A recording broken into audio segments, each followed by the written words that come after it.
ahead. Okay, so women have always been portrayed, you know, as Evan said in our discussion with Agree and Disagree, that women are portrayed as very frail, kind of like caring, innocent creatures. And then you get, yes, creatures, and then you got men, and men are supposed to be this masculine, kind of strong, independent, you know, manly man.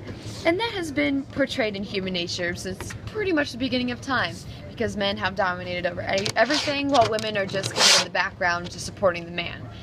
And so I feel that the appeal of this play is that they swap, not genders, but the personality Gender roles. Yes, gender roles. So Lady Macbeth is more of a man than Macbeth, but then they switch at the end, which I think is very interesting, and I feel like that's a huge appeal to the play. And the switch leads to their deaths. Exactly. And so yes.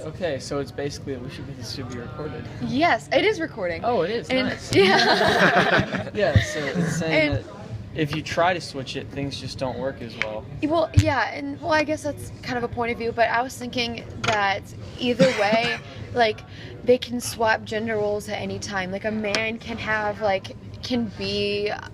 have emotion and express it in kind of like a dainty manner, like Macbeth did at the beginning. Right. Or you can have Lady Macbeth, who was, you know, trying to unsex me here and all that and get rid of my milk. And so she became a masculine figure. But the thing is, it caught up with them, kind of like both their original gender roles.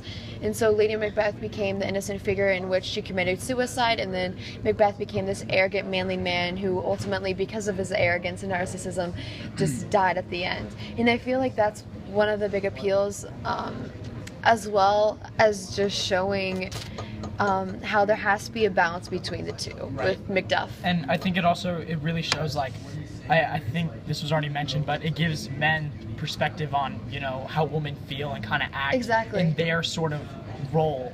And then they want to be known.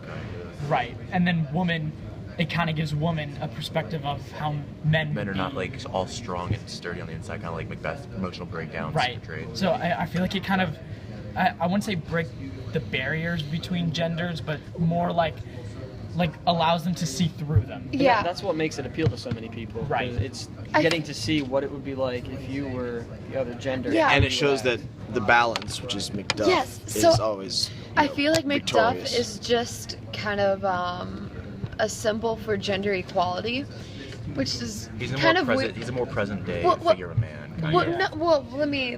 He's more of a symbol of gender equality because he has kind of the balance of emotion in expressing them in a way when he was crying about how his children and his wife died. So he has that aspect, which in that time period was just evident in women. So he has the woman side, and then he has the manly side by saying, oh, with this sword I'm going to avenge Macbeth. And he does. And so with that balance of both women characteristics and man characteristics, it's pretty much a huge symbol of gender equality, which I think should be evident in all human nature, which it is.